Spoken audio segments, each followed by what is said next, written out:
Pulangkan ke Indonesia. Ya. Kakak orang mana? Orang Jawa Tengah. Jawa Tengah. Jawa Tengahnya di mana?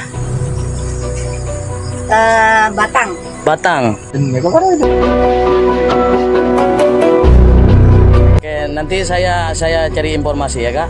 Nanti kakak saya pulangkan, ya.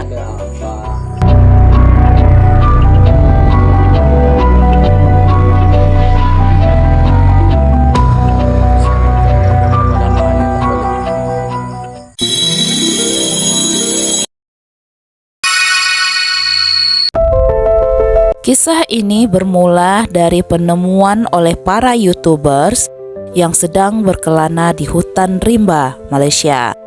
Ia melihat seorang perempuan paruh baya sendirian tinggal di sana. Di hutan tanpa tetangga, hanya dikelilingi oleh pohon dan semak-semak belukar. Awalnya, sosok tersebut tidak berani membuka diri untuk bertegur sapa. Namun setelah diajak pendekatan bagi pencari kaum konten itu, akhirnya si ibu memulai komunikasinya. Berawal dari sanalah perempuan ini diketahui sebagai TKW yang datang dari Indonesia. Perempuan itu bernama Sakina Anggraini yang sudah lama bekerja dari awal tahun 2006 di Malaysia. Kira-kira sudah hampir 20 tahun keberadaannya di negeri jiran itu. Mendengar cerita yang sayu-sayu menyedihkan, di mana pada akhirnya impian menjadi seorang asisten rumah tangga sebagai pencari nafkah kehidupan bagi dirinya dan keluarga kandas di tengah jalan. Lalu lebih memilih untuk tinggal sendirian di gubuk reot di hutan negara bagian Selangor, Malaysia. Bagaimana kronologi kisahnya? Yuk kita masuk ke jalur cerita.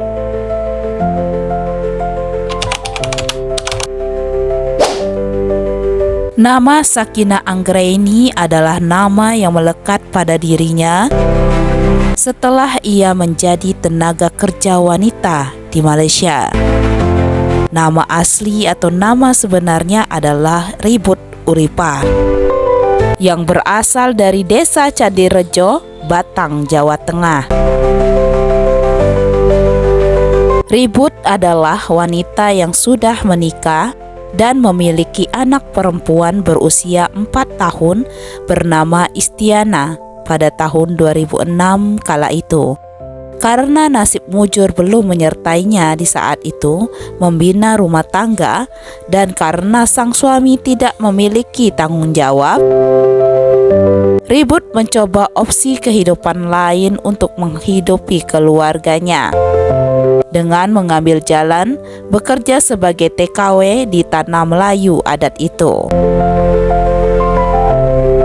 Ia harus meninggalkan anaknya yang masih kecil dan ia titipkan bersama kakaknya. Ribut kemudian berangkat menjadi salah satu pahlawan devisa negara bersama tetangganya. Setelah ia memastikan diri sudah pasti berangkat bekerja di Malaysia, ia pun tak lupa selalu menjalin komunikasi dengan keluarga, yaitu rajin mengirim surat serta uang ke keluarganya. Namun, setelah 1 tahun lamanya, tiba-tiba komunikasi di antara Ribut dan keluarga terhenti. Ribut tidak pernah mengirim surat ataupun uang lagi. Semua menjadi lost contact, hilang tanpa jejak, tanpa tahu pasti asal muasal penyebabnya.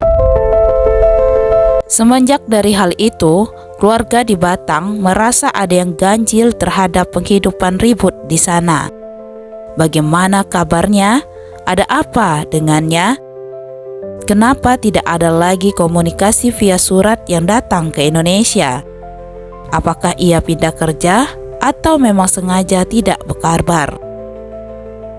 Semua pertanyaan berkecamuk menjadi suara-suara yang berisik yang ada di kepala.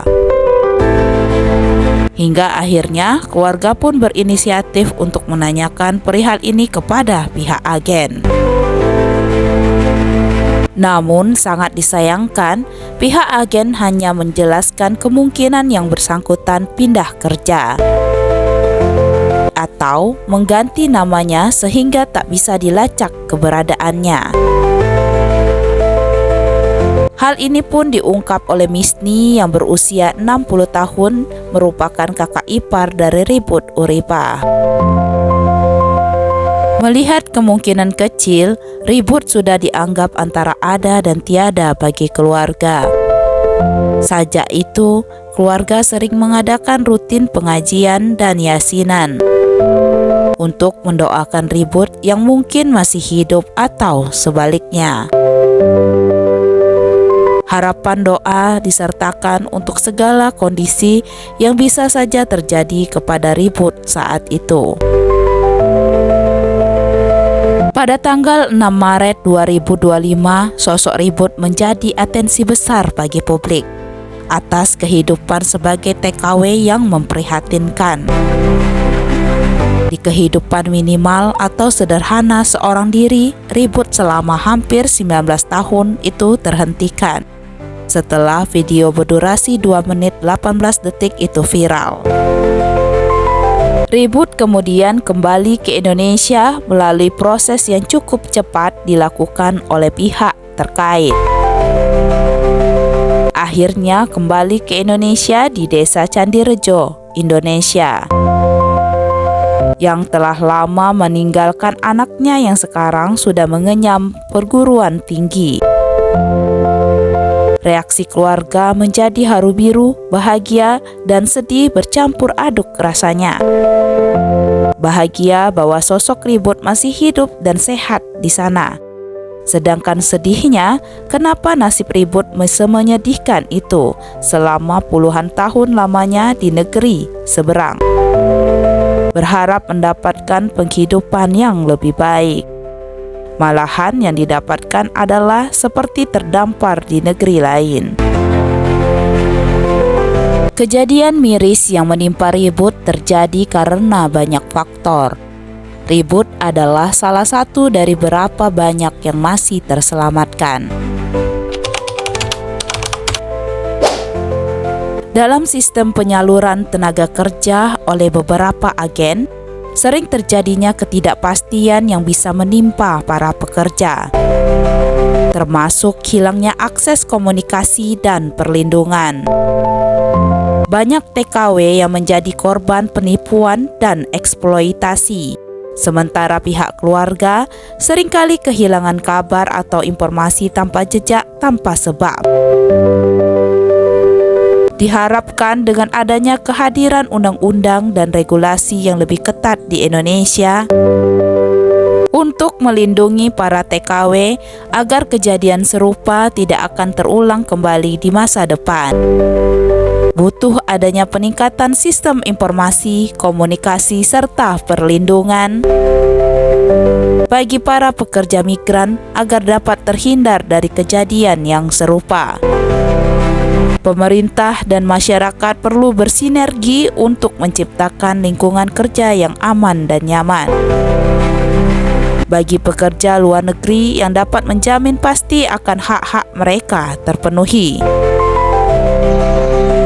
Bagaimana menurut Anda guys tentang kasus ini? Apa hikmah dan pendapat kalian? Yuk tulis di kolom komentar ya.